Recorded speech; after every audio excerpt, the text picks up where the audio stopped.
ਸੁਮੇਧ ਸੈਣੀ ਹੌਲੀ ਹੌਲੀ ਬੇਨਕਾਬ ਹੋ ਰਿਹਾ ਹੈ। ਸੁਮੇਧ ਸੈਣੀ ਨੇ ਕਿਸ ਤਰ੍ਹਾਂ ਇਨੋਸੈਂਟ ਲੋਕਾਂ ਨੂੰ ਮਾਰਿਆ ਹੈ। ਸੁਮੇਧ ਸੈਣੀ ਤੇ ਜਿਸ ਤਰ੍ਹਾਂ ਤਸ਼ੱਦਦ ਜਾਂ ਵਰਦੀ ਦੀ ਦੁਰਵਰਤੋਂ ਕਰਨ ਦੇ ਐਲੀਗੇਸ਼ਨਸ ਲੱਗੇ ਸੀ, ਉਸੇ ਤਰ੍ਹਾਂ ਇਹਦੇ ਤੇ ਕਰਪਸ਼ਨ ਦੇ ਐਲੀਗੇਸ਼ਨਸ ਵੀ ਲੱਗ ਰਹੇ ਸੀ। ਨਿਮਰਤਦੀਪ ਤੇ ਸੁਮੇਧ ਸੈਣੀ ਦੀ ਬੇਸਿਕ ਦੋਸਤੀ ਬੜੀ ਪੁਰਾਣੀ ਹੈ। ਨਿਮਰਤ ਨੇ ਜਾ ਕੇ ਕਿਸੇ ਪ੍ਰਾਈਵੇਟ ਬੰਦੇ ਦੇ ਨਾਲ ਗੱਲਬਾਤ ਕਰਦਿਆਂ ਇੱਕ ਸਟਿੰਗ ਆਪਰੇਸ਼ਨ ਕੀਤਾ, ਜਿਸ ਦੀ ਕੰਪਲੇਂਟ ਉਹਨੇ ਸੁਮੇਧ ਸੈਣੀ ਨੂੰ ਦਿੱਤੀ, ਜੋ ਕਿ ਉਸ ਵੇਲੇ ਆਈਜੀ ਰੈਂਕ ਤੇ acting chief director vigilance bureau. Corruption ਦਾ ਮੁੱਦਾ ਹਾਈਲਾਈਟ ਕੀਤਾ ਗਿਆ ਕਿ ਪੰਜਾਬ ਹਰਿਆਣਾ ਹਾਈ ਕੋਰਟ ਦੇ ਵਿੱਚ ਕਰਪਸ਼ਨ ਹੋ ਰਹੀ ਹੈ, ਔਰ ਇਹ ਐਲੀਗੇਸ਼ਨ ਉਹਨਾਂ ਹੀ ਜੱਜ ਸਾਹਿਬ ਤੇ ਲਾਇਆ ਗਿਆ ਨਿਮਰਤਦੀਪ ਵੱਲੋਂ, ਜਿਸ ਦੀ ਕੰਪਲੇਂਟ ਉਹਨੇ ਸੁਮੇਧ ਸੈਣੀ ਨੂੰ ਦਿੱਤੀ, ਜਿਹੜੇ ਜੱਜ ਸਾਹਿਬ ਭੁੱਲਰ ਤੇ ਮੁਲਤਾਨੀ ਦਾ ਕੇਸ ਸੁਣ ਰਹੇ। ਐਕਸੀਐਨ ਪਬਲਿਕ ਸਰਵੈਂਟ ਹੁੰਦਿਆਂ ਇੱਕ ਹਾਈ ਕੋਰਟ ਦੇ ਜੱਜ ਦੇ ਖਿਲਾਫ ਝੂਠੇ ਐਲੀਗੇਸ਼ਨਸ ਲਾਉਣ ਦੀ ਹਿੰਮਤ ਕਰ ਗਿਆ। ਸਾਰੀ ਪ੍ਰਾਪਰਟੀ ਨਿਮਰਤ ਦੀ ਹੈ ਜਾਂ ਸਾਰੀ ਸੁਮੇਧ ਸੈਣੀ ਦੀ ਹੈ, ਜਾਂ ਕੀ ਇਹਨਾਂ ਦੇ ਵਿੱਚ ਵੰਡਿਆ ਇਹਨਾਂ ਨੇ, ਉਹ ਤਾਂ ਇਹਨਾਂ ਦੋਵਾਂ ਨੂੰ ਹੀ ਪਤਾ। ਇੱਕ ਵਾਰੀ ਜੇ ਸੁਮੇਧ ਸੈਣੀ ਅਰੈਸਟ ਹੋ ਜਾਂਦਾ ਹੈ, ਉਹਦਾ ਰਿਮਾਂਡ ਮਿਲ ਜਾਂਦਾ ਹੈ, ਉਹ ਆਪੇ ਸੱਚ ਦੱਸੂਗਾ। ਮੈਂ ਚੈਲੰਜ ਕਰਦਾ, ਮੇਰਾ ਰੱਬ ਦੇ ਵਿੱਚ ਬਹੁਤ ਵਿਸ਼ਵਾਸ ਹੈ, ਇਹ ਕਦੇ ਨਹੀਂ ਬਚ ਸਕਦਾ। ਨਾ ਇਹ ਬਚੂਗਾ, ਨਾ ਇਹਦੇ ਨਾਲ ਦੇ ਬਚਣਗੇ। ਜਿੰਨਿਆਂ ਨੇ ਵੀ ਇਹ ਪਾਪ ਕੀਤੇ ਆ, ਇਹੋ ਜਿਹੇ ਇਨੋਸੈਂਟ ਲੋਕਾਂ ਨੂੰ ਮਾਰਿਆ, ਇਹ ਸਾਰੇ ਸ਼ਰੋਤਾਵਾਂ ਦੀਆਂ ਤੁਸੀਂ ਵੇਖਿਓ ਅਰਦਾਸਾਂ ਕਿਵੇਂ ਰੰਗ ਲਿਆਉਂਦੀਆਂ, ਤੇ ਇਹਦੇ ਵਰਗਿਆਂ ਨੂੰ ਇਹ ਐਗਜ਼ਾਮਪਲ ਬਣੂ ਕਿ ਜੀ ਸਾਨੂੰ ਕਦੇ ਵੀ ਇਹੋ ਜਿਹੇ ਇਨੋਸੈਂਟ ਲੋਕਾਂ ਤੇ ਤਸ਼ੱਦਦ ਨਹੀਂ ਢਾਉਣੀ ਚਾਹੀਦੀ। ਸੂਬੇ ਦੇ ਸਾਬਕਾ ਡੀਜੀਪੀ ਸੁਮੇਧ ਸੈਣੀ ਵਿਵਾਦਾਂ ਦੇ ਨਾਲ ਜੁੜੇ ਰਹੇ ਨੇ। ਉਹਨਾਂ ਦੇ ਵਿਵਾਦਾਂ ਨਾਲ ਜੁੜਨਾ ਕੋਈ ਨਵੀਂ ਗੱਲ ਨਹੀਂ, ਚਾਹੇ ਝੂਠੇ ਮੁਕਾਬਲੇ ਦੇ ਮਸਲੇ 'ਚ ਉਹਨਾਂ ਦੇ ਖਿਲਾਫ ਕੇਸ ਚੱਲ ਰਹੇ, ਜਾਂ ਫਿਰ ਆਪਣੇ ਰਿਸ਼ਤੇਦਾਰਾਂ ਨੂੰ ਹੀ ਮਾਰਨ ਖਪਾਉਣ ਦੇ ਕੇਸ ਵੀ ਚੱਲ ਰਹੇ ਨੇ। ਉਹ ਵੱਖਰੀ ਗੱਲ ਹੈ ਕਿ ਸੂਬੇ ਦੀਆਂ ਜਾਂ ਦੇਸ਼ ਦੀ ਸੁਪਰੀਮ ਕੋਰਟ ਅਦਾਲਤ ਦੇ ਵਿੱਚ ਵੀ ਉਹ ਕੇਸ ਪੈਂਡਿੰਗ ਨੇ। ਪਰ ਹਾਲ ਹੀ ਇੱਕ ਨਵਾਂ ਕੇਸ ਰਜਿਸਟਰਡ ਹੋਇਆ ਕਰਪਸ਼ਨ ਦਾ, ਔਰ ਅਜੇ ਤੱਕ ਇਹ ਚਰਚਾ ਬਣੀ ਰਹੀ ਸੀ ਕਿ ਸੁਮੇਧ ਸੈਣੀ ਨੇ ਕੋਈ ਕਰਪਸ਼ਨ ਨਹੀਂ ਕੀਤੀ। ਲੇਕਿਨ ਜਿਹੜੀਆਂ ਹੁਣ ਖਬਰਾਂ ਨਸ਼ਰ ਹੋ ਰਹੀਆਂ ਨੇ ਉਹ ਬੇਹੱਦ ਹਨ ਕਿ ਐਡੀ ਵੱਡੀ ਪ੍ਰੋਪਰਟੀ। ਇਸ ਮੁਤਲਕ ਅਸੀਂ ਗੱਲਬਾਤ ਕਰਾਂਗੇ ਪੰਜਾਬ ਅਤੇ ਹਰਿਆਣਾ ਹਾਈ ਕੋਰਟ ਦੇ ਸੀਨੀਅਰ ਐਡਵੋਕੇਟ ਪ੍ਰਦੀਪ ਸਿੰਘ ਵਿਰਕ। ਉਹਨਾਂ ਕੋਲ ਜਾਣਨ ਦੀ ਕੋਸ਼ਿਸ਼ ਕਰਾਂਗੇ ਕਿ ਆਖਰ ਪੂਰਾ ਮਾਜਰਾ ਕੀ ਹੈ, ਕਿਉਂਕਿ ਹੁਣ ਜਿਹੜਾ ਪੰਜਾਬ ਵਿਜੀਲੈਂਸ ਬਿਊਰੋ ਵੱਲੋਂ ਕੇਸ ਰਜਿਸਟਰਡ ਕੀਤਾ ਗਿਆ, ਉਹਦੇ 'ਚ ਇੱਕ ਨਵਾਂ ਨਾਮ ਆਇਆ ਨਿਮਰਤਦੀਪ ਸਿੰਘ। ਉਹੀ ਜਾਣਨ ਦੀ ਕੋਸ਼ਿਸ਼ ਕਰਾਂਗੇ, ਕਿਉਂਕਿ ਲੰਮੇ ਸਮੇਂ ਤੋਂ ਪ੍ਰਦੀਪ ਸਿੰਘ ਵਿਰਕ ਸੁਮੇਧ ਸੈਣੀ ਦੇ ਮਸਲੇ 'ਚ ਜਿਹੜਾ ਮੁਲਤਾਨੀ ਵਾਲਾ ਕੇਸ ਉਹਨੂੰ ਡੀਲ ਕਰ ਰਹੇ ਨੇ, ਪੈਰਵਾਈ ਕਰ ਰਹੇ ਨੇ, ਅਤੇ ਉਹਨਾਂ ਕੋਲ ਇਹ ਸਮਝਣ ਦੀ ਕੋਸ਼ਿਸ਼ ਕਰਾਂਗੇ। ਪ੍ਰਦੀਪ ਜੀ, ਬਹੁਤ ਬਹੁਤ ਸਵਾਗਤ ਹੈ ਜੀ। ਸ਼ੁਕਰੀਆ ਜੀ, ਤੁਹਾਡੇ ਸਾਰੇ ਦਰਸ਼ਕਾਂ ਨੂੰ ਸਤਿ ਸ਼੍ਰੀ ਅਕਾਲ। ਪਹਿਲਾ ਸਵਾਲ, ਇਹ ਨਿਮਰਤਦੀਪ ਸਿੰਘ ਕੌਣ ਨੇ ਅਤੇ ਸੁਮੇਧ ਸੈਣੀ ਦੇ ਨਾਲ ਇਹਦੀ ਕੀ ਸਾਂਝ ਨੇ? ਕੁਛ ਇੱਦਾਂ ਦੀ ਪੜਚੋਲ ਵੀ ਕੀਤੀ ਤੁਸੀਂ ਜੀ?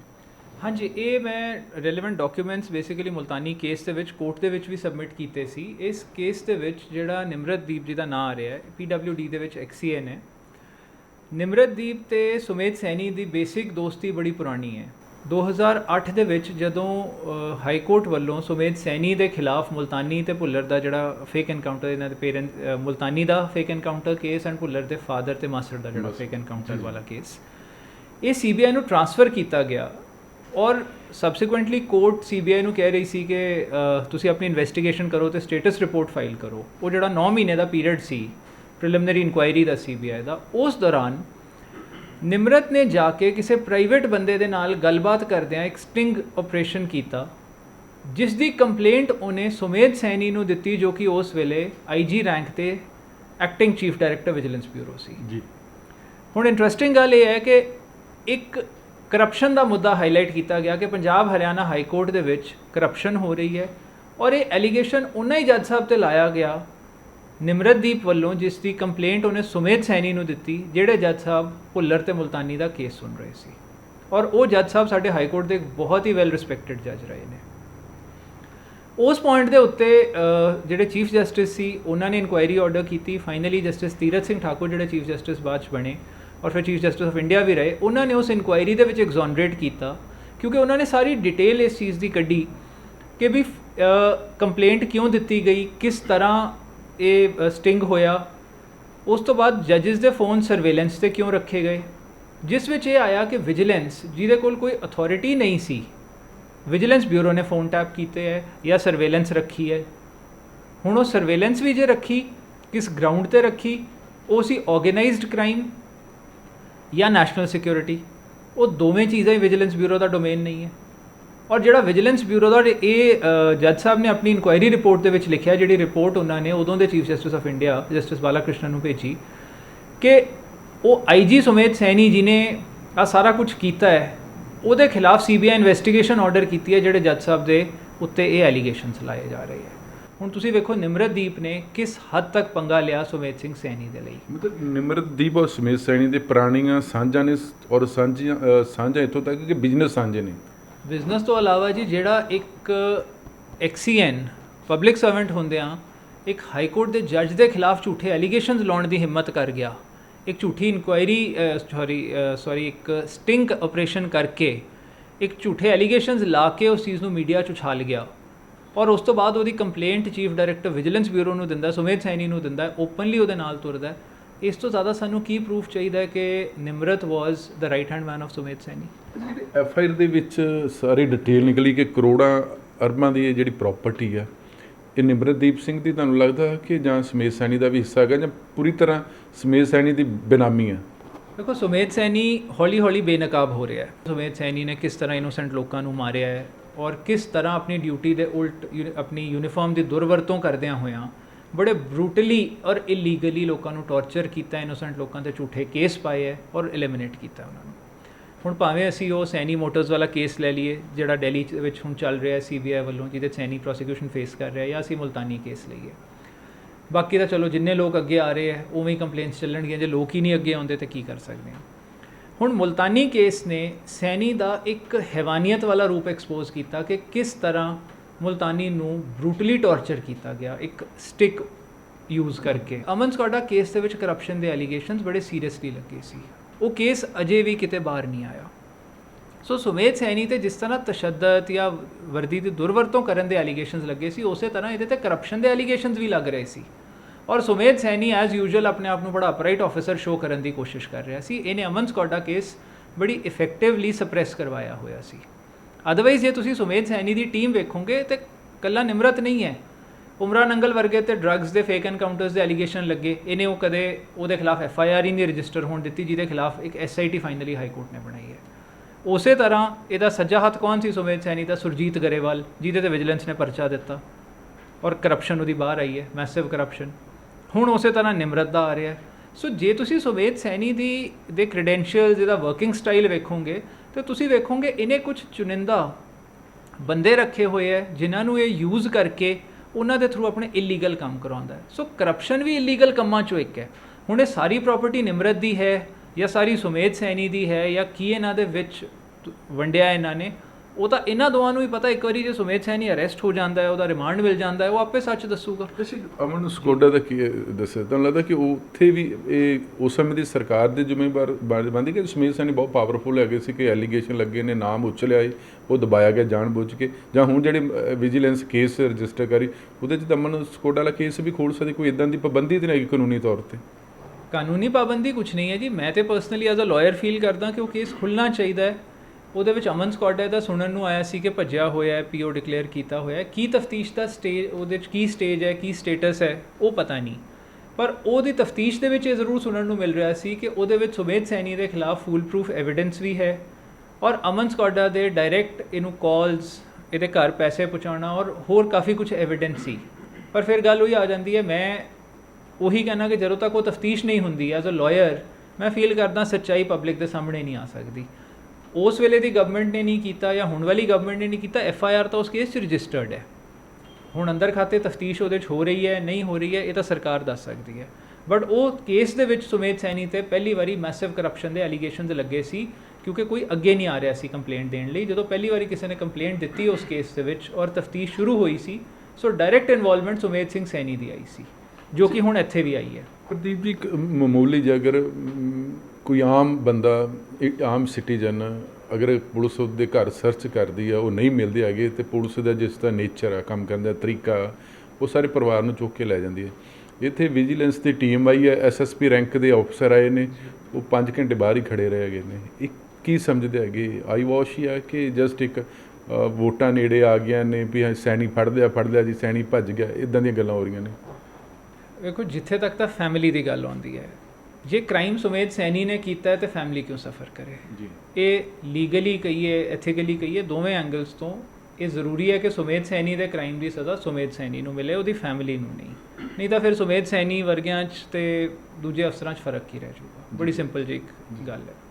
ਸੋ ਇਸ ਕਰਕੇ ਜੇ ਫੈਮਿਲੀ ਨੂੰ ਤੰਗ ਨਹੀਂ ਕੀਤਾ, ਇਹ ਤਾਂ ਰਾਦਰ ਮੈਂ ਕਹਾਂਗਾ ਵਿਜੀਲੈਂਸ ਬਿਊਰੋ ਨੇ ਆਪਣੀ ਫੇਅਰਨੈਸ ਸ਼ੋ ਕੀਤੀ ਹੈ। ਜੀ ਰਹੀ ਗੱਲ ਵੀ ਐਂਟਰ ਨਹੀਂ ਕਰਨ ਦਿੱਤਾ, ਪ੍ਰੋਬੇਬਲੀ ਜੋ ਸੁਣਨ ਨੂੰ ਉਸ ਵੇਲੇ ਮੌਕੇ ਤੇ ਮਿਲ ਰਿਹਾ ਸੀ ਕਿ ਇਹਨਾਂ ਕੋਲ ਸਰਚ ਵਾਰੰਟ ਨਹੀਂ ਸੀ, ਸੋ ਸਰਚ ਵਾਰੰਟ ਲਿਆ ਔਰ ਚੰਡੀਗੜ੍ਹ ਪੁਲਿਸ ਦੀ ਟੀਮ ਨਾਲ ਲੈ ਕੇ ਫਿਰ ਅੰਦਰ ਗਏ। ਜੀ ਤੁਸੀਂ ਇਸ ਚੀਜ਼ ਦੇ ਮੈਂ ਕਹਿੰਦਾ ਇੱਕ ਪੋਜ਼ਿਟਿਵ ਸਾਈਡ ਵੇਖੋ, ਸੈਣੀ ਨਹੀਂ ਮਿਲਿਆ ਹੋਵੇ, 4 ਵਾਰੀ ਮੁਲਤਾਨੀ ਕੇਸ 'ਚ ਭੱਜਿਆ, ਸਾਰੇ ਕਹਿੰਦੇ ਸੀ ਜੀ ਬੜਾ ਦਲੇਰ ਆਫਿਸਰ, ਔਰ ਮੈਂ ਸ਼ੁਰੂ ਤੋਂ ਕਹਿੰਦਾ ਸੀ ਜੀ ਸੁਮੇਧ ਸੈਣੀ ਇੱਕ ਬੁਜ਼ਦਲ ਅਫਸਰ ਹੈ ਜੀ, ਕਿਉਂਕਿ ਇੱਕ ਬੰਦੇ ਤੇ ਝੂਠਾ ਕੇਸ ਪਲਾਂਟ ਕਰਨਾ, ਉਹਨੂੰ ਟੌਰਚਰ ਕਰਨਾ, ਇਹ ਦਲੇਰੀ ਦੀ ਨਹੀਂ, ਇੱਕ ਬੁਜ਼ਦਲ ਇਨਸਾਨ ਦੀ ਨਿਸ਼ਾਨੀ ਹੈ। ਜਿਹੜਾ ਦਲੇਰ ਹੋਊਗਾ ਆਪਣੀ ਵਰਦੀ ਨਾਲ ਕਦੇ ਦਗਾ ਨਹੀਂ ਕਰੂਗਾ, ਔਰ ਸੁਮੇਧ ਸੈਣੀ ਵਰਗੇ ਨੇ ਆਪਣੀ ਵਰਦੀ ਨਾਲ ਦਗਾ ਕੀਤੀ ਹੈ, ਅਫਸਰਾਂ ਨੂੰ ਦਗਾ ਕਰਨੀ ਸਿਖਾਈ ਹੈ, ਆਪਣੇ ਵਰਦੀ ਦੇ ਪ੍ਰਿੰਸੀਪਲਸ ਨੂੰ ਉਹਨੇ ਵਾਇਲੇਟ ਕੀਤਾ ਹੈ। ਵਰਦੀ ਸਿਰਫ ਔਰ ਸਿਰਫ ਪਬਲਿਕ ਦੀ ਰੱਖਿਆ ਲਈ ਪਾਈ ਜਾਂਦੀ ਹੈ, ਉਹਨਾਂ ਨੂੰ ਇਨਸਾਫ ਦਿਵਾਉਣ ਲਈ ਪਾਈ ਜਾਂਦੀ ਹੈ। ਇਨਫੈਕਟ ਮੈਂ ਹਮੇਸ਼ਾ ਇਹ ਫੀਲ ਕਰਦਾ ਕਿ ਜੇ ਵਰਦੀ ਦੇ ਉੱਤੇ ਕੋਈ ਦਾਗ ਲੱਗਦਾ ਹੈ ਤਾਂ ਉਹਨੂੰ ਤੁਸੀਂ ਸਾਬਣ ਪਾਣੀ ਨਾਲ ਨਹੀਂ ਧੋਂਦੇ, ਔਰ ਵਰਦੀ ਪਾਉਣ ਵਾਲੇ ਆਪਣੇ ਖੂਨ ਨਾਲ ਸਾਫ਼ ਕਰਦੇ ਹੈ। ਇੱਕ ਪਬਲਿਕ ਲਈ ਆਪਣੀ ਜਾਨ ਦੇਣ ਦਾ ਜਜ਼ਬਾ ਹੁੰਦਾ ਹੈ। ਸੁਮੇਧ ਸੈਣੀ ਨੇ ਕੀ ਕੀਤਾ, ਜਾਨਾਂ ਲਈਆਂ, ਇਨੋਸੈਂਟ ਲੋਕਾਂ ਲਈ ਜਾਨ ਦੇਣ ਦਾ ਜਜ਼ਬਾ ਸ਼ੋਅ ਕਰਨ ਦੀ ਜਗ੍ਹਾ ਇਨੋਸੈਂਟ ਲੋਕਾਂ ਨੂੰ ਝੂਠੇ ਕੇਸਾਂ 'ਚ ਫਸਾ ਕੇ ਉਹਨਾਂ ਦੀ ਜਾਨ ਲਈ ਹੈ, ਔਰ ਇਮਾਨਦਾਰੀ ਦਾ ਇਹਦਾ ਡਰਾਮਾ ਬਾਹਰ ਆ ਗਿਆ। ਜਿਹੜੇ ਬੰਦੇ ਨੇ ਨਿਮਰਤ ਨੇ ਸੁਮੇਧ ਸੈਣੀ ਲਈ ਆਪਣੀ ਗਰਦਨ ਕਟਵਾਉਣ ਤੱਕ ਦੀ ਹੱਦ ਤੱਕ ਗਿਆ, ਕੰਪਲੇਂਟ ਦਿੱਤੀ, ਸੁਮੇਧ ਸੈਣੀ ਨੂੰ ਸਾਰੇ ਚੰਡੀਗੜ੍ਹ 'ਚ ਕੋਈ ਹੋਰ ਘਰ ਨਹੀਂ ਲੱਭਿਆ, ਨਿਮਰਤ ਦਾ ਹੀ ਘਰ ਲੱਭਿਆ ਰਹਿਣ ਲਈ। ਹੁਣ ਇਹ ਤਫਤੀਸ਼ ਦੇ ਵਿੱਚ ਚੀਜ਼ਾਂ ਬਾਹਰ ਆਉਣ ਲੱਗ ਗਈਆਂ। ਉਸੇ ਤਰ੍ਹਾਂ ਵਿਜੀਲੈਂਸ ਬਿਊਰੋ ਨੇ ਜੋ ਇੱਕ ਚੰਗਾ ਕਦਮ ਚੁੱਕਿਆ ਹੈ, ਐਟਲੀਸਟ ਸੁਮੇਧ ਸੈਣੀ ਦੀ ਸੱਚਾਈ ਲੋਕਾਂ ਦੇ ਸਾਹਮਣੇ ਲਿਆਉਣੀ ਸ਼ੁਰੂ ਕੀਤੀ। ਹੋ ਸਕਦਾ ਹੁਣ ਇਹਦੀ ਜਿਹੜੀ ਹੋਰ ਵੀ ਕਰਪਸ਼ਨ ਦੀਆਂ ਚੀਜ਼ਾਂ ਸਾਹਮਣੇ ਆ ਜਾਣ। ਅਖਬਾਰਾਂ 'ਚ ਆਇਆ ਸੀ ਕਿ ਇਹਦੇ ਘਰੋਂ ਹੋਰ ਦਸਤਾਵੇਜ਼ ਕਈ ਮਿਲੇ ਹੈ, ਹੁਣ ਉਹਨਾਂ 'ਚ ਕੀ ਇਹਦੀ ਬੇਨਾਮੀ ਪ੍ਰਾਪਰਟੀਜ਼ ਮਿਲਦੀਆਂ ਕੀ ਨਹੀਂ, ਉਹ ਤਾਂ ਹੁਣ ਟਾਈਮ ਦੱਸੂਗਾ। ਬਟ ਇੱਕ ਹੋਰ ਤਕਨੀਕੀ ਗੱਲ ਮੈਂ ਸਮਝਦਾ, ਕਿਉਂਕਿ ਇਹਨਾਂ ਕੋਲ ਸਿਕਿਉਰਿਟੀ ਬੜੀ ਹਾਈ ਪਾਵਰ ਸਿਕਿਉਰਿਟੀ, ਔਰ ਸਿਕਿਉਰਿਟੀ ਨੂੰ ਦੱਸ ਕੇ ਜਾਣਾ ਪੈਂਦਾ ਜਿਸ ਕੈਟਾਗਰੀ ਦੇ ਵਿੱਚ ਇਹਨਾਂ ਨੂੰ ਰੱਖਿਆ ਹੈਗਾ। ਜੇ ਸਿਕਿਉਰਿਟੀ ਉਸ ਕੈਟਾਗਰੀ ਜਿਹੜਾ ਬੰਦਾ ਬੈਨੀਫੀਸ਼ੀਅਰੀ ਹੈਗਾ ਕਿਤੇ ਨਹੀਂ ਦੱਸ ਕੇ ਜਾਂਦਾ ਹੈਗਾ, ਤਾਂ ਉਹਦੀ ਸਿਕਿਉਰਿਟੀ ਵੀ ਵਿਦਡਰਾਅ ਕੀਤੀ ਜਾਂਦੀ ਹੈਗੀ ਹੈ। ਤੁਹਾਨੂੰ ਲੱਗਦਾ ਕਿ ਉੱਥੇ ਵੀ ਕੋਈ ਮਿਲੀ ਭੁਗਤ ਲੱਗਦੀ ਹੈਗੀ ਹੈ ਜੀ? ਦੇਖੋ ਜੀ, ਮੈਂ ਉਸ ਚੀਜ਼ 'ਤੇ ਤਾਂ ਕਮੈਂਟ ਨਹੀਂ ਕਰ ਸਕਦਾ ਕਿ ਸਿਕਿਉਰਿਟੀ ਵਿਦਡਰਾਅ ਕਰਨੀ ਜਾਂ ਸਿਕਿਉਰਿਟੀ ਦੇਣੀ ਜਾਂ ਕੀ ਕੈਟੇਗਰੀ ਬਣਦੀ ਹੈ, ਉਹ ਤਾਂ ਸਰਕਾਰ ਨੇ ਡਿਸਾਈਡ ਕਰਨੀ ਹੈ। ਦੂਜੀ ਗੱਲ, ਇਹ ਤੁਹਾਡੀ ਗੱਲ ਠੀਕ ਹੈ ਕਿ ਜੇ ਉਹ ਸਿਕਿਉਰਿਟੀ ਛੱਡ ਕੇ ਭੱਜੀ ਜਾ ਰਿਹਾ ਵਾਰੀ-ਵਾਰੀ, ਤੇ ਉਹਨੂੰ ਸਿਕਿਉਰਿਟੀ ਦਿੱਤੀ ਹੈ ਕਿ ਉਹਦੇ ਘਰ ਨੂੰ ਦਿੱਤੀ ਹੈ, ਓਬਵੀਅਸਲੀ ਸੈਣੀ ਨੂੰ ਦਿੱਤੀ ਗਈ ਹੈ। ਸੋ ਜੇ ਸਿਕਿਉਰਿਟੀ ਛੱਡ ਰਿਹਾ, ਉਹ ਆਪ ਹੀ ਕਹਿ ਰਿਹਾ ਕਿ ਮੈਨੂੰ ਸਿਕਿਉਰਿਟੀ ਦੀ ਲੋੜ ਨਹੀਂ ਹੈ, ਤੇ ਮੇਰੇ ਖਿਆਲ ਨਾਲ ਸਿਕਿਉਰਿਟੀ ਡੈਫੀਨੇਟਲੀ ਇਹਦੀ ਰਿਡਿਊਸ ਕਰ ਦੇਣੀ ਚਾਹੀਦੀ ਹੈ। ਜਿਹੜਾ ਬੰਦਾ ਲੁਕ ਰਿਹਾ ਹੈ ਉਹ ਸਿਕਿਉਰਿਟੀ ਤੋਂ ਬਿਨਾਂ ਲੁਕ ਰਿਹਾ ਹੈ, ਸੋ ਉਹਨੂੰ ਸਿਕਿਉਰਿਟੀ ਚਾਹੀਦੀ ਕਿਉਂ ਹੈ? ਤੁਹਾਡੀ ਗੱਲ ਬਿਲਕੁਲ ਠੀਕ ਹੈ, ਕਿਤੇ ਨਾ ਕਿਤੇ ਰੀਕਨਸੀਡਰੇਸ਼ਨ ਦੀ ਲੋੜ ਮੇਰੇ ਖਿਆਲ ਨਾਲ ਹੈਗੀ ਹੈ। ਅੱਛਾ, ਇੱਕ ਨਾ ਕੋਈ ਨਿਮਰਦੀਪ ਦਾ ਘਰ ਹੀ ਲੱਭਾ ਹੈਗਾ, 6 ਕਰੋੜ ਰੁਪਈਆ ਉਹਨਾਂ ਨੂੰ ਦਿੱਤਾ ਜਾਂਦਾ ਹੈਗਾ, ਐਡਵਾਂਸ ਵੀ ਪੈਸੇ ਦਿੱਤੇ ਹੋਏ। ਜਿਹਦੇ ਕੋਲ 6 ਕਰੋੜ ਰੁਪਈਆ ਐਡਵਾਂਸ ਦੇਣ ਵਾਲਾ, ਉਹਦੇ ਚੰਡੀਗੜ੍ਹ ਦੇ ਵਿੱਚ ਆਲੀਸ਼ਾਨ ਕੋਠੀ ਪਾ ਸਕਦੇ ਹੈਗੇ ਜੀ, ਮਹਿਲ ਵੀ ਉਸਰ ਸਕਦਾ ਹੈਗਾ ਜੀ ਚੰਡੀਗੜ੍ਹ ਦੇ ਨੇੜੇ ਤੇੜੇ। ਇਹੀ ਤਾਂ ਸੁਮੇਧ ਸੈਣੀ ਦਾ ਤਰੀਕਾ ਹੈ ਜੀ, ਹਰ ਗਲਤ ਚੀਜ਼ ਆਪ ਕਰਕੇ ਦੂਜੇ ਨੂੰ ਪੁੱਛਦਾ ਹੈ ਕਿ ਜੀ ਤੁਸੀਂ ਦੱਸੋ। ਹੁਣ ਜਿਹੜੀ ਤੁਸੀਂ ਗੱਲ ਕਹਿ ਰਹੇ ਹੋ ਕਿ ਪੈਸੇ ਦਿੱਤੇ, ਇੱਥੋਂ ਹੀ ਤਾਂ ਬੇਨਾਮੀ ਟ੍ਰਾਂਜੈਕਸ਼ਨ ਪ੍ਰੂਵ ਹੋਇਆ। ਹੁਣ ਸੁਮੇਧ ਸੈਣੀ ਦਾ ਸ਼ੋਅ ਕਰ ਰਿਹਾ ਜੀ ਮੈਂ 2.5 ਲੱਖ ਰੁਪਈਆ ਉਹਨੂੰ ਮਹੀਨੇ ਦਾ ਪੇ ਕਰ ਰਿਹਾ ਰੈਂਟ। ਹੁਣ ਪਹਿਲੀ ਗੱਲ ਤਾਂ ਸੁਮੇਧ ਸੈਣੀ ਨੂੰ ਆਹ ਪੁੱਛੋ ਕਿ ਜੇ ਤੂੰ 2.5 ਲੱਖ ਪੇ ਕਰ ਰਿਹਾ, ਤੇਰੇ ਐਕਸਪੈਂਸਿਸ ਵੀ ਲੱਖ ਸਮਝੋ ਹੋਰ ਹੋਣੇ ਆ ਘਰ ਦੇ, ਸਾਰੇ ਬਿਜਲੀ ਵਗੈਰਾ ਦੇ ਪਾਣੀ ਦੇ ਖਰਚੇ ਘਰ ਦੇ ਰਨ ਕਰਨ ਦਾ, ਤੂੰ ਇੰਨਾ ਮਹੀਨੇ ਦਾ ਪੈਸਾ ਅਫੋਰਡ ਕਿੱਥੋਂ ਕਰ ਰਿਹਾ? 3.5 ਲੱਖ ਜਾਂ 4 ਲੱਖ ਜੇ ਮਹੀਨੇ ਦਾ ਮਤਲਬ ਉਹਨੂੰ ਪੈ ਰਿਹਾ, 2.5 ਲੱਖ ਦੀ ਉਹ ਕੋਠੀ ਸਿਰਫ ਰੈਂਟ ਤੇ ਲੈ ਰਿਹਾ। ਔਰ ਉਹ ਰੈਂਟ ਐਗਰੀਮੈਂਟ ਤੁਸੀਂ ਵੇਖੋਗੇ, ਕੋਰਟ ਨੇ ਵੀ ਆਬਜ਼ਰਵ ਕੀਤਾ ਹੈ ਕਿ ਇੱਕ ਸਿੰਪਲ ਪੇਜ ਦੇ ਉੱਤੇ ਰੈਂਟ ਐਗਰੀਮੈਂਟ ਹੈ, ਕੋਈ ਵਿਟਨੈਸਿਸ ਨਹੀਂ, ਕੋਈ ਸਟੈਂਪ ਪੇਪਰ ਨਹੀਂ, ਉਹ ਜਾ ਰਜਿਸਟਰ ਨਹੀਂ ਹੋਇਆ। ਸੋ ਓਬਵੀਅਸਲੀ ਦੈਟ ਇਜ਼ ਕਿ ਬੈਠ ਕੇ ਮੌਕੇ 'ਤੇ ਆਪਣੀ ਸਿਚੁਏਸ਼ਨ ਸੰਭਾਲਣ ਲਈ, ਆਪਣੀ ਜਸਟੀਫਿਕੇਸ਼ਨ ਦੇਣ ਦੇ ਲਈ ਔਰ ਲੀਗਲ ਪ੍ਰੋਬਲਮ 'ਚੋਂ ਬਚਣ ਦੇ ਲਈ ਸੁਮੇਧ ਸੈਣੀ ਨੇ ਆਹ ਚੀਜ਼ ਕੀਤੀ ਹੈ। ਉਹਦੇ ਉਹ ਬੁਰੇ ਕੰਮ ਤੇ ਹੈ ਨੇ, ਲੇਕਿਨ ਇਮਾਨਦਾਰੀ ਦਾ ਉਹਦੀ ਜਿਹੜੀ ਕ੍ਰੈਡੀਬਿਲਿਟੀ ਉਸ 'ਤੇ ਕੋਈ ਆਂਚ ਨਹੀਂ ਹੈ, ਕੋਈ ਉਂਗਲ ਨਹੀਂ ਖੜੀ ਕਰ ਸਕਦਾ। ਇਮਾਨਦਾਰੀ ਦਾ ਜਦੋਂ ਅਮਨ ਸਕੌਡਾ ਕੇਸ, ਜੇ ਆਪਾਂ 2013-14 ਦੀ ਗੱਲ ਕਰੀਏ, 15 'ਚ I think he was ਟ੍ਰਾਂਸਫਰਡ out, 2015 'ਚ ਇਹਨੂੰ ਹਟਾਇਆ ਹੈ। ਉਸ ਵੇਲੇ ਅਮਨ ਸਕੌਡਾ ਕੇਸ ਤਾਂ ਹਾਈਲਾਈਟ ਹੋ ਚੁੱਕਿਆ ਸੀ, ਉਦੋਂ ਤੋਂ ਅੱਜ ਤੱਕ ਉਹ ਕੇਸ ਦੱਬਿਆ ਹੋਇਆ। ਇਮਾਨਦਾਰੀ ਤਾਂ ਇਹਦੀ ਕਦੇ ਮਤਲਬ ਲੋਕਾਂ ਦੇ ਸਾਹਮਣੇ ਤਾਂ ਲੋਕਾਂ ਨੂੰ ਤਾਂ ਪਤਾ ਸੀ ਇਹ ਕਿੰਨਾ ਕਰਪਟ ਹੈ। ਔਰ ਮੈਂ ਓਪਨਲੀ ਕਹਿਣਾ ਕਿ ਜੇ ਇੰਨੇ ਕਰਪਟ ਆਫਿਸਰਸ ਨੂੰ ਇਹ ਬਚਾ ਰਿਹਾ ਸੀ, ਸੋ ਇਮਾਨਦਾਰੀ ਕਿੱਥੋਂ ਆ ਰਹੀ ਹੈ? ਸੁਮੇਧ ਸੈਣੀ ਇੱਕ ਕੇਸ ਦੱਸੇ ਜਿੱਥੇ ਇਹਨੇ ਇਨਵੈਸਟੀਗੇਸ਼ਨ ਆਪਣੇ ਅਫਸਰਾਂ ਦੀ ਕਰਾਤੀ ਹੋਵੇ। ਹੁਣ ਉਹੀ ਸੁਰਜੀਤ ਗਰੇਵਾਲ ਜਿਹੜਾ ਦਾ ਸੱਜਾ ਹੱਥ ਸੀ, ਜਦੋਂ ਵਿਜੀਲੈਂਸ ਨੇ ਇਨਵੈਸਟੀਗੇਸ਼ਨ ਕੀਤੀ ਤਾਂ ਉਹਦੀ ਕਿੰਨੀ ਕਰਪਸ਼ਨ ਨਿਕਲੀ। ਸੁਮੇਧ ਸੈਣੀ ਦੇ ਆਪਣੇ ਬਣਾਏ ਕੇਸ ਹਮੇਸ਼ਾ ਝੂਠੇ ਨਿਕਲੇ ਹੈ, ਵਿਜੀਲੈਂਸ ਦੇ ਤੁਸੀਂ ਜਿਹੜੇ ਮਰਜ਼ੀ ਲੈ ਲਓ। ਉਸੇ ਤਰ੍ਹਾਂ ਸੁਮੇਧ ਸੈਣੀ ਨੇ ਜਿਹੜੇ ਦੂਜੇ ਅਫਸਰ ਚੁਣੇ ਆ, ਉਹਨਾਂ 'ਤੇ ਇਹਨੇ ਉਹਨਾਂ 'ਚੋਂ ਕਿਸੇ 'ਤੇ ਵੀ ਇਹਨੇ FIR ਵੀ ਨਹੀਂ ਹੋਣ ਦਿੱਤੀ। ਹੁਣ ਨਿਮਰਤ ਦੇ ਉੱਤੇ ਕਦੇ ਕਰਪਸ਼ਨ ਦਾ ਐਲੀਗੇਸ਼ਨ ਨਹੀਂ ਲੱਗਿਆ, ਔਰ ਹੁਣ ਕਿੰਨੀ ਬੇਨਾਮੀ ਪ੍ਰਾਪਰਟੀ ਨਿਕਲੀ ਹੈ। ਅੱਛਾ, ਜਿਸ ਨਿਮਰਤਦੀਪ ਦੀ ਜਿਹੜੀ ਟੋਟਲ ਜਿਹੜੀ ਇਨਕਮ ਉਹ 20 ਕਰੋੜ ਰੁਪਏ ਤੋਂ ਜ਼ਿਆਦਾ ਦੱਸੀ ਜਾ ਰਹੀ ਹੈ, ਖਰਚੇ 57 ਕਰੋੜ ਦੇ ਆਸ-ਪਾਸ ਦੱਸੇ ਜਾ ਰਹੇ ਨੇ। ਔਰ ਇੱਕ ਪਬਲਿਕ ਸਰਵੈਂਟ ਡੂਰਿੰਗ ਸਰਵਿਸ ਉਹ ਕੁਝ ਵੀ ਪ੍ਰਾਪਰਟੀ ਖਰੀਦਦਾ, ਚਾਹੇ 1 ਇੰਚ ਜ਼ਮੀਨ ਖਰੀਦਦਾ, ਉਹਨੂੰ ਇੱਕ ਅੰਡਰਟੇਕਿੰਗ ਦੇਣੀ ਪੈਂਦੀ ਹੈ। ਤੁਹਾਨੂੰ ਲੱਗਦਾ ਇਸ ਪੂਰੇ ਮਸਲੇ 'ਚ ਸੈਣੀ ਇਜ ਨਿਮਰਤਦੀਪ ਇਜ ਸੈਣੀ ਹੋ ਸਕਦਾ ਕਦੇ? ਬਿਲਕੁਲ ਜੀ, ਜ਼ਰੂਰ ਹੋਊਗਾ। ਇਹ ਹੁਣ ਇਨਵੈਸਟੀਗੇਸ਼ਨ ਚੀਜ਼ਾਂ ਬਾਹਰ ਆਉਣਗੀਆਂ। ਅਸੀਂ ਤਾਂ ਇੰਨਾ ਹੀ ਇਸ ਵੇਲੇ ਮੈਂ ਕਹਿੰਦਾ ਕਿ ਬਹੁਤ ਵਧੀਆ ਇੱਕ ਚੀਜ਼ ਹੋਈ ਹੈ ਕਿ ਟ੍ਰੈਂਡ ਸ਼ੁਰੂ ਹੋਇਆ ਕਿ ਐਟਲੀਸਟ ਸੱਚਾਈ ਪਬਲਿਕ ਦੇ ਸਾਹਮਣੇ ਰੱਖਣ ਲੱਗੇ। ਮੰਨ ਲਓ FIR ਨਾ ਕੱਟੀ ਹੁੰਦੀ ਜਾਂ ਕੋਰਟ ਦਾ ਆਰਡਰ ਨਾ ਆਇਆ ਹੁੰਦਾ ਜਦੋਂ ਹਾਊਸ ਅਟੈਚਮੈਂਟ ਹੋਈ ਹੈ, ਇਹ ਘਰ ਪਾਰਟਿਕੂਲਰ ਅਟੈਚ ਹੋਇਆ as proceeds of crime, provisional attachment ਹੀ ਸਹੀ, ਤੇ ਪਬਲਿਕ ਦੇ ਸਾਹਮਣੇ ਚੀਜ਼ ਕਿਵੇਂ ਆਉਣੀ ਸੀ। ਇਨਵੈਸਟੀਗੇਸ਼ਨ ਦੇ ਵਿੱਚ ਵਿਜੀਲੈਂਸ ਬਿਊਰੋ ਕੀ ਕਰ ਰਹੀ ਹੈ ਇਹ ਨਾ ਤੁਹਾਨੂੰ ਪਤਾ ਲੱਗ ਸਕਦਾ ਨਾ ਮੈਨੂੰ, ਜਦੋਂ ਤੱਕ ਕਾਗਜ਼ ਨਹੀਂ ਆ ਜਾਂਦੇ। ਹੁਣ ਵੇਖੋ ਆ ਚੀਜ਼ ਸਾਹਮਣੇ ਆਈ ਹੈ ਸਾਡੇ, ਤੇ ਕੀ ਨਿਕਲ ਰਿਹਾ ਸੈਣੀ ਦਾ ਅਸਲੀ ਚਿਹਰਾ। ਉਸੇ ਤਰ੍ਹਾਂ ਮੈਂ ਫਿਰ ਗੱਲ ਉਹੀ ਕਹਾਂਗਾ ਕਿ Nimratdeep is one of the people, ਹੋਰ ਪਤਾ ਨਹੀਂ ਕਿੰਨੇ ਇਹੋ ਜਿਹੇ ਨਿਕਲਨੇ ਜਿਨ੍ਹਾਂ ਨੂੰ ਸੈਣੀ ਨੇ ਪ੍ਰੋਟੈਕਟ ਕੀਤਾ ਹੈ। ਤੁਸੀਂ ਥੋੜ੍ਹੀ ਜਿਹੀ ਬੈਕਗਰਾਊਂਡ ਲਓ, ਜਿਵੇਂ ਨਿਮਰਤ ਨੇ ਜੱਜ ਸਾਹਿਬ ਦੇ ਖਿਲਾਫ ਇੱਕ ਚੀਜ਼ ਕੀਤੀ, ਉਸੇ ਤਰ੍ਹਾਂ ਸੁਮੇਧ ਸੈਣੀ ਜਦੋਂ ਆਪਣੇ ਆਪ ਨੂੰ ਇੰਨਾ ਅਪਰਾਈਟ ਕਹਿੰਦਾ ਹੈ, ਉਹਨੇ ਜਿਹੜੇ ਜੱਜ ਸਾਹਿਬ ਨੇ ਸੈਣੀ ਮੋਟਰਸ ਵਾਲਾ ਕੇਸ CBI ਨੂੰ ਟ੍ਰਾਂਸਫਰ ਕੀਤਾ ਸੀ, ਉਹਨਾਂ ਨੂੰ ਧਮਕਾਉਣ ਲਈ ਨਿਹੰਗ ਅਜੀਤ ਸਿੰਘ ਪੂਲਾ ਭੇਜਿਆ। ਹੁਣ ਮੈਨੂੰ ਦੱਸੋ ਨਿਹੰਗ ਅਜੀਤ ਸਿੰਘ ਪੂਲਾ ਕੌਣ ਸੀ ਜਿਹਦੇ ਤੇ ਇੰਨੇ ਕੇਸਿਸ ਸੀ, ਜਿਹੜਾ ਇੱਕ ਕਨਵਿਕਟ ਸੀ। ਔਰ ਸੁਮੇਧ ਸੈਣੀ ਜੋ ਕਿ ਤੁਸੀਂ ਕਹਿ ਰਹੇ ਹੋ ਕਿ ਆਪਣੇ ਆਪ ਨੂੰ ਅਪਰਾਈਟ ਕਹਿੰਦਾ, ਮੈਂ ਵੀ ਕਹਿੰਦਾ ਅਪਰਾਈਟ ਆਪਣੇ ਆਪ ਨੂੰ ਕਹਿੰਦਾ, ਜਿਹੜਾ ਕਹਿੰਦਾ ਵੀ ਉਹਦੇ ਵਰਗਾ ਅਫਸਰ ਹੀ ਕੋਈ ਨਹੀਂ ਸੀ। ਉਹ ਚੀਜ਼ ਵੈਸੇ ਮੈਂ ਵੀ ਕਹਿੰਦਾ ਉਹਦੇ ਵਰਗਾ ਅਫਸਰ ਕੋਈ ਨਹੀਂ ਸੀ, ਇੰਨੀ ਦੁਰਵਰਤੋਂ ਕਰਨ ਵਾਲਾ ਹੋਰ ਕੋਈ ਅਫਸਰ ਉਹਦੇ ਵਰਗਾ ਹੋ ਵੀ ਨਹੀਂ ਸਕਦਾ। ਪਰ ਉਹ ਸੁਮੇਧ ਸੈਣੀ ਨੇ ਨਿਹੰਗ ਅਜੀਤ ਸਿੰਘ ਪੂਲੇ ਦੀ ਕ੍ਰਿਮੇਸ਼ਨ ਅਟੈਂਡ ਕੀਤੀ ਹੈ while being chief director vigilance bureau. Google ਤੇ ਤੁਹਾਨੂੰ ਫੋਟੋਗ੍ਰਾਫਸ ਲੱਭ ਜਾਣਗੇ।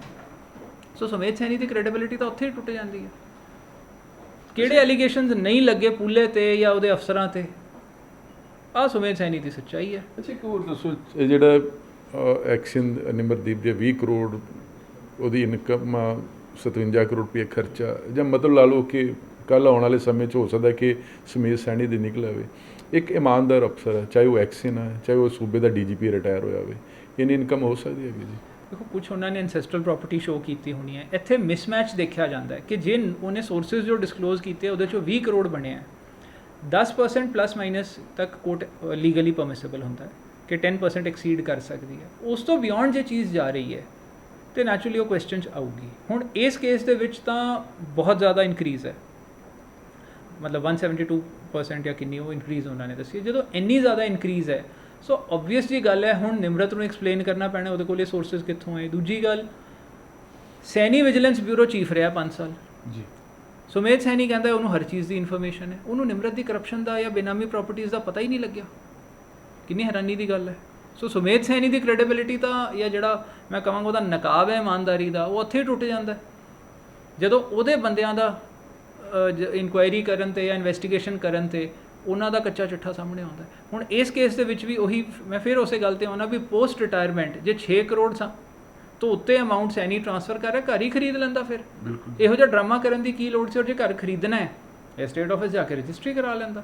ਸੋ ਇਹੋ ਜਿਹੇ ਜਿਹੜੇ ਇਨਡਾਇਰੈਕਟ ਟ੍ਰਾਂਜੈਕਸ਼ਨਸ ਹੁੰਦੇ ਆ, ਬੇਨਾਮੀ ਟ੍ਰਾਂਜੈਕਸ਼ਨਸ ਹੁੰਦੇ ਆ, ਉਹ ਹੁੰਦੇ ਹੀ ਇਸ ਲਈ ਹੈ ਕਿਉਂਕਿ ਕਰਪਸ਼ਨ ਦਾ ਪੈਸਾ ਹੈ ਇਨਵੋਲਵਡ। ਇਹ ਜਿਹੜੀ 34 ਦੇ ਆਸ-ਪਾਸ ਪ੍ਰਾਪਰਟੀਆਂ ਨਿਕਲੀਆਂ ਹੈਗੀਆਂ, ਵੱਖ-ਵੱਖ ਸਟੇਟਾਂ 'ਚ ਨਿਕਲੀਆਂ ਹੈਗੀਆਂ, ਤੁਹਾਨੂੰ ਲੱਗਦਾ ਨਿਮਰਤਦੀਪ ਤੇ ਜਸਟ ਇੱਕ ਮੋਹਰਾ?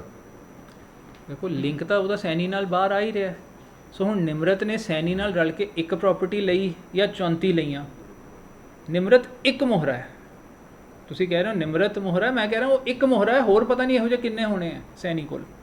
ਸੈਣੀ ਦੇ ਨਾਲ ਸੁਰਜੀਤ ਗਰੇਵਾਲ ਸੀ, ਸਾਰੀ ਉਮਰ ਨਾਲ ਰਿਹਾ ਇਹਦੇ, ਉਹ ਕਰਪਸ਼ਨ ਦੇ ਵਿੱਚ ਅੰਦਰ ਹੈ। ਇਹ ਕੀ ਪਤਾ ਆਪਾਂ ਨੂੰ ਕਿ ਉਹਦੀਆਂ ਕਿੰਨੀਆਂ ਪ੍ਰਾਪਰਟੀਜ਼ ਸੈਣੀ ਦੀਆਂ ਹੋਣੀਆਂ। ਇਹ ਤਾਂ ਨਿਮਰਤ ਦੇ ਨਾਲ ਡਿਗ ਆਊਟ ਕਰਦੇ ਹੋਏ ਨਿਕਲਿਆ। ਮੈਂ ਨਹੀਂ ਕਹਿੰਦਾ ਨਿਮਰਤ ਮੋਹਰਾ ਹੈ, ਮੈਂ ਕਹਿੰਦਾ ਨਿਮਰਤ ਜੇ ਮੋਹਰਾ ਹੋਊਗਾ ਤਾਂ ਇੱਕ ਮੋਹਰਾ ਹੋਊਗਾ, ਹੋਰ ਅਮਨ ਸਕੌਡਾ ਵਰਗੇ ਕਿੰਨੇ ਬੈਠੇ ਆ। ਜੇ ਤਫਤੀਸ਼ ਕਰਾਂਗੇ ਤਾਂ ਹੋਰ ਬੜਾ ਕੁਝ ਨਿਕਲ ਆਊਗਾ। ਅੱਛਾ, ਅਗਰ ਅਦਾਲਤ ਦੀ ਕੀਤੀ, ਸਾਡੇ ਜੁਡੀਸ਼ਰੀ ਸਿਸਟਮ ਦੀ ਗੱਲ ਕੀਤੀ, ਇੰਨੇ ਹੀਨੀਅਸ ਕ੍ਰਾਈਮ ਨੇ, ਅੱਖਾਂ ਬੰਦ ਕਰਕੇ ਮਰਡਰ ਕੀਤੇ ਗਏ ਨੇ, ਆਪਣੇ ਰਿਸ਼ਤੇਦਾਰ ਵੀ ਨਹੀਂ ਬਖਸ਼ਿਆ ਗਏ, ਕੇਸ ਚੱਲ ਰਿਹਾ, ਤਰੀਕ ਤੇ ਤਰੀਕ ਚੱਲ ਰਿਹਾ। ਹੁਣ ਇਹ ਕੇਸ ਰਜਿਸਟਰਡ ਹੋ ਰਿਹਾ, ਪੰਜਾਬ ਸਰਕਾਰ ਵੀ ਫੜਨ ਨੂੰ ਫਿਰਦੀ ਹੈਗੀ ਹੈ। ਇਹ ਪੂਰਾ ਮਸਲਾ ਕਿਉਂ ਨਹੀਂ ਇੱਦਾਂ ਦੇ ਆਫਿਸਰ ਜੇਲ੍ਹਾਂ ਦੇ ਪਿੱਛੇ ਜਾਂਦੇ, ਕਾਨੂੰਨ ਦੇ ਹੱਥ 'ਚ ਆਉਂਦੇ ਹੈਗੇ ਜੀ, ਬੇਲ ਵੀ ਮਿਲ ਜਾਂਦੀ ਹੈਗੀ ਹੈ? ਕਿੱਥੇ ਲੱਗਦਾ ਕੋਈ ਨਾ ਕੋਈ, ਤੁਹਾਨੂੰ ਲੱਗਦਾ ਹੈਗਾ ਕਿ ਕੋਈ ਕਮੀ ਰਹਿ ਜਾਂਦੀ ਹੈਗੀ ਕੋਈ ਨਾ ਕੋਈ? ਦੇਖੋ, ਕੋਈ ਵੀ ਕੇਸ ਆਪਾਂ ਲਈਏ ਉਹ ਕਦੇ ਵੀ ਫੁੱਲ ਪ੍ਰੂਫ ਨਹੀਂ ਹੁੰਦਾ। ਮਤਲਬ ਜਿੰਨੀ ਮਰਜ਼ੀ ਚੰਗੀ ਇਨਵੈਸਟੀਗੇਸ਼ਨ ਹੋਵੇ, ਜਿੰਨਾ ਮਰਜ਼ੀ ਕੋਈ ਲਾਇਰ ਵਧੀਆ ਕੇਸ ਲੜ ਲਵੇ, ਕਿਤੇ ਨਾ ਕਿਤੇ ਕੋਈ ਨਾ ਕੋਈ ਪੁਆਇੰਟ ਹੁੰਦਾ, ਜੱਜ ਵੀ ਇਨਸਾਨ ਨੇ, ਉਹਨਾਂ ਨੂੰ ਕਿਤੇ ਨਾ ਕਿਤੇ ਹੁਣ ਉਹ ਪੁਆਇੰਟ ਜੱਜ ਜਾਂਦਾ ਹੈ, ਜਿਹਦੇ ਵਿੱਚ ਜਾਂ ਡਿਸਮਿਸ ਹੋ ਜਾਂਦੀ ਹੈ ਐਂਟੀਸਪੇਟਰੀ ਬੇਲ ਜਾਂ ਅਲਾਉ ਹੋ ਜਾਂਦੀ ਹੈ। ਹੁਣ ਜੇ ਆਪਾਂ ਗੱਲ ਕਰੀਏ, ਡਿਸਟ੍ਰਿਕਟ ਕੋਰਟ ਨੇ ਮੁਲਤਾਨੀ ਕੇਸ ਦੇ ਵਿੱਚ ਔਰ ਹਾਈ ਕੋਰਟ ਨੇ ਐਂਟੀਸਪੇਟਰੀ ਬੇਲਸ ਡਿਸਮਿਸ ਕਰਤੀਆਂ ਸੈਣੀ ਦੀਆਂ, ਪਰ ਸੁਪਰੀਮ ਕੋਰਟ ਨੇ ਅਲਾਉ ਕਰਤੀ। ਉਹ ਕਹਿੰਦੇ ਇੰਨੀ ਦੇਰ ਪੁਰਾਣਾ ਕੇਸ ਹੈ, 302 ਕੋਰਟ ਨੇ ਕਿਉਂ ਲਾਈ, ਤੁਸੀਂ ਕਿਉਂ ਨਹੀਂ ਲਾਈ, ਪਲੱਸ ਸੈਣੀ ਦਾ ਵੈਂਡੇਟਾ ਐਂਗਲ, ਡਿਲੇ ਇਨ ਗਿਵਿੰਗ ਦੀ ਕੰਪਲੇਂਟ। ਹੁਣ ਬਹੁਤ ਵਾਰੀ ਉਹੋ ਜਿਹੀਆਂ ਚੀਜ਼ਾਂ ਇੱਕ ਬੈਨੀਫਿਟ ਦੇ ਕੇ, ਮੈਂ ਇੱਕ ਛੋਟੀ ਜਿਹੀ ਐਗਜ਼ਾਮਪਲ ਤੁਹਾਡੇ ਦਰਸ਼ਕਾਂ ਲਈ ਸਾਹਮਣੇ ਰੱਖਦਾ। ਤੁਹਾਡੇ ਦਰਸ਼ਕਾਂ ਨੂੰ ਪਤਾ ਹੈ ਕਿੰਨੇ ਲੋਕੀ ਗੱਲ ਕਰਦੇ ਆ ਸੈਣੀ ਨੇ ਇਨੋਸੈਂਟ ਲੋਕ ਮਾਰੇ, ਮੈਨੂੰ ਦੱਸੋ ਕਿੰਨੇ ਲੋਕਾਂ ਨੇ ਅੱਗੇ ਆ ਕੇ ਕੰਪਲੇਂਟ ਦਿੱਤੀ। ਜੇ ਮੈਂ ਐਜ਼ ਅ ਲਾਇਰ ਵੀ ਕੇਸ ਆਰਗਿਊ ਕਰਾਂ ਤੇ ਮੈਂ ਜੱਜ ਸਾਹਿਬ ਨੂੰ ਜੱਜ ਸਾਹਿਬ ਇਹਨੇ ਹਜ਼ਾਰਾਂ ਬੰਦੇ ਮਾਰੇ, ਹਜ਼ਾਰਾਂ ਛੱਡੋ ਕਈ ਸੌ ਬੰਦੇ ਮਾਰਤੇ, ਜੱਜ ਸਾਹਿਬ ਕਹਿਣਗੇ ਅੱਛਾ 5 ਬੰਦੇ ਗਿਣਾ ਦੇ, ਮੈਂ ਨਹੀਂ ਗਿਣਾ ਸਕਦਾ, ਮੇਰੇ ਕੋਲ ਕੀ ਪ੍ਰੂਫ ਹੈ, ਕਿਹੜੀਆਂ ਕੰਪਲੇਂਟਸ ਨੇ ਜਿਹੜੀਆਂ ਅੱਗੇ ਆਈਆਂ। ਸੋ ਕੋਰਟ ਨੇ ਜੋ ਡਿਸਾਈਡ ਕਰਨਾ ਹੈ, ਹੁਣ ਸੈਣੀ ਮੋਟਰਸ ਕੇਸ ਲੈ ਲਓ,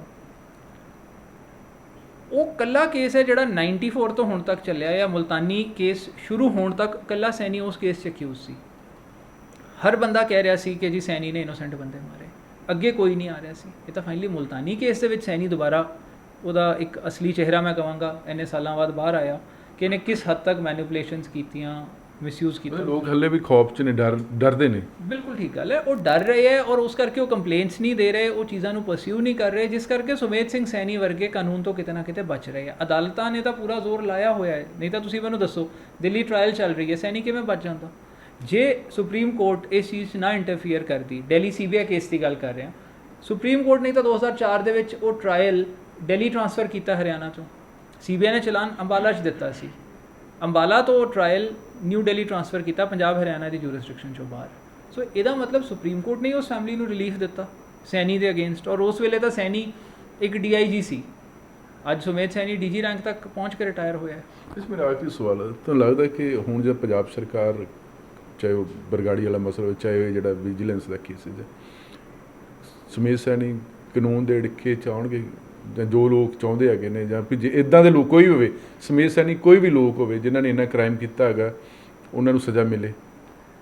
ਦੇਖੋ, ਮੇਰਾ ਰੱਬ ਦੇ ਵਿੱਚ ਅਟੁੱਟ ਵਿਸ਼ਵਾਸ ਹੈ। ਗੁਰਬਾਣੀ ਚਾਹੁੰਦਾ ਹੈ ਹਰ ਸਿਮਰ ਸਿਮਰ ਅਨੰਦ ਕਰ ਨਾਨਕ ਪ੍ਰਭ ਪੂਰਨ ਪੈਜ ਰਖਾਈ। ਰੱਬ ਨੇ ਲਾਜ ਰੱਖ ਲਈ, ਜਿਹੜੀਆਂ ਗੱਲਾਂ ਕਹਿ ਰਹੇ ਸੀ ਅਸੀਂ ਉਹ ਪ੍ਰੂਵ ਹੋਣ ਲੱਗ ਗਈਆਂ। ਜਿਹੜੇ ਐਲੀਗੇਸ਼ਨਸ ਇਹਦੇ 'ਤੇ ਮੈਂ ਲਾ ਰਿਹਾ ਸੀ ਵਿਦ ਐਵੀਡੈਂਸ, ਉਹ ਚੀਜ਼ਾਂ ਹੁਣ ਤਫਤੀਸ਼ ਦੇ ਵਿੱਚ ਬਾਹਰ ਆਉਣ ਲੱਗ ਗਈਆਂ। ਜੇ ਮੈਂ ਨਿਮਰਤ ਦਾ ਉਸ ਵੇਲੇ ਦੀ ਇੱਕ ਚਿੱਠੀ ਨੂੰ ਹਾਈਲਾਈਟ ਕੀਤਾ ਕੋਰਟ ਦੇ ਵਿੱਚ, ਅੱਜ ਨਿਮਰਤ ਦਾ ਕਿੰਨਾ ਜ਼ਿਆਦਾ ਡੀਪ ਲਿੰਕ ਨਿਕਲਿਆ ਹੈ ਸੈਣੀ ਨਾਲ। ਸੋ ਰੱਬ ਦੇ ਉੱਤੇ ਵਿਸ਼ਵਾਸ ਹੈ, ਕੋਈ ਕਮੀ ਇਨਸਾਨ ਛੱਡ ਦੇਵੇ, ਰੱਬ ਦੀ ਕਚਹਿਰੀ ਜਾਂ ਲੋਕ ਕਚਹਿਰੀ 'ਚ ਇੱਦਾਂ ਦੇ ਲੋਕ ਨੂੰ ਮਾਫ ਨਹੀਂ ਕੀਤਾ ਜਾ ਸਕਦਾ, ਕਦੇ ਵੀ ਮਾਫੀ ਨਹੀਂ ਮਿਲੂਗੀ। ਤੁਹਾਡੇ ਦਰਸ਼ਕਾਂ ਦੀਆਂ ਦੁਆਵਾਂ ਅਰਦਾਸਾਂ ਨਾਲ ਨੇ, ਤੇ ਬਿਰਥੀ ਕਦੇ ਨਾ ਹੋਵੇ ਜਨ ਕੀ ਅਰਦਾਸ, ਕਦੇ ਸੈਣੀ ਵਰਗੇ ਬਚ ਸਕਦੇ ਹੀ ਨਹੀਂ, ਜੋ ਮਰਜ਼ੀ ਹੋ ਜਾਏ। ਕੋਈ ਸੈਣੀ ਜਾਂ ਉਹਨੂੰ ਬਚਾਉਣ ਵਾਲੇ ਜ਼ੋਰ ਲਾ ਲੈਣ, ਮੈਂ ਚੈਲੰਜ ਕਰਦਾ, ਮੇਰਾ ਰੱਬ ਦੇ ਵਿੱਚ ਬਹੁਤ ਵਿਸ਼ਵਾਸ ਹੈ, ਇਹ ਕਦੇ ਨਹੀਂ ਬਚ ਸਕਦਾ, ਨਾ ਇਹ ਬਚੂਗਾ ਨਾ ਇਹਦੇ ਨਾਲ ਦੇ ਬਚਣਗੇ। ਜਿਨ੍ਹਾਂ ਨੇ ਵੀ ਇਹ ਪਾਪ ਕੀਤੇ ਆ, ਇਹੋ ਜਿਹੇ ਇਨੋਸੈਂਟ ਲੋਕਾਂ ਨੂੰ ਮਾਰਿਆ, ਇਹ ਸਾਰੇ ਸਰੋਤਾਵਾਂ ਦੀਆਂ ਤੁਸੀਂ ਵੇਖਿਓ ਅਰਦਾਸਾਂ ਕਿਵੇਂ ਰੰਗ ਲਿਆਉਂਦੀਆਂ, ਤੇ ਇਹਦੇ ਵਰਗਿਆਂ ਨੂੰ ਇਹ ਐਗਜ਼ਾਮਪਲ ਬਣੂ ਕਿ ਜੀ ਸਾਨੂੰ ਕਦੇ ਵੀ ਇਹੋ ਜਿਹੇ ਇਨੋਸੈਂਟ ਲੋਕਾਂ 'ਤੇ ਤਸ਼ੱਦਦ ਨਹੀਂ ਢਾਉਣੀ ਚਾਹੀਦੀ। ਰੱਬ ਦੇ ਘਰ ਦੇਰ ਹੈ, ਨੇਰ ਨਹੀਂ। ਬਹੁਤ ਬਹੁਤ ਮਿਹਰਬਾਨੀ, ਥੈਂਕ ਯੂ। ਜਿੱਥੋਂ ਤੱਕ ਸੁਮੇਧ ਸੈਣੀ ਦੀ ਗੱਲ ਕੀਤੀ ਜਾਵੇ, ਕੀ ਜਿਹੜੀਆਂ ਅਦਾਲਤਾਂ ਜਾਂ ਸਰਕਾਰਾਂ ਕੀ ਬੰਦਾ ਜਾਂ ਬੰਦੇ ਦਾ ਅਹੁਦਾ ਦੇਖਦੀਆਂ ਨੇ, ਜਾਂ ਆਮ ਬੰਦਾ, ਜਾਂ ਫਿਰ ਪਰਸਨੈਲਿਟੀ ਦੇਖੀ ਜਾਂਦੀ ਹੈ? ਜੇ ਕਾਨੂੰਨ ਸਾਰਿਆਂ ਵਾਸਤੇ ਬਰਾਬਰ ਆ, ਤੇ ਫਿਰ ਸੁਮੇਧ ਸੈਣੀ ਵਰਗੇ ਲੋਕ ਹੁਣ ਤੱਕ ਕਾਨੂੰਨ ਦੇ ਸਕੰਜੇ 'ਚ ਕਿਉਂ ਨਹੀਂ? ਇਹ ਬਹੁਤ ਵੱਡਾ ਸਵਾਲ ਆ। ਇਸ ਸਵਾਲ ਦੇ ਜਵਾਬ ਤੇ ਲਾਜ਼ਮੀ ਤੌਰ ਤੇ ਸਰਕਾਰਾਂ ਵੀ, ਅਦਾਲਤਾਂ ਵੀ ਤੇ ਜਨਤਾ ਵੀ ਜਾਣਦੀ ਆ, ਪਰ ਦੇਰੀ ਕਿੱਥੇ ਆ ਇਹ ਵੀ ਲੋਕਾਂ ਨੂੰ ਪਤਾ। ਕੈਮਰਾ ਸਚਨ ਦੇ ਨਾਲ ਜਗਤਾਰ ਸਿੰਘ ਦਾ ਸਮਰ ਨਿਊਜ਼, ਚੰਡੀਗੜ੍ਹ।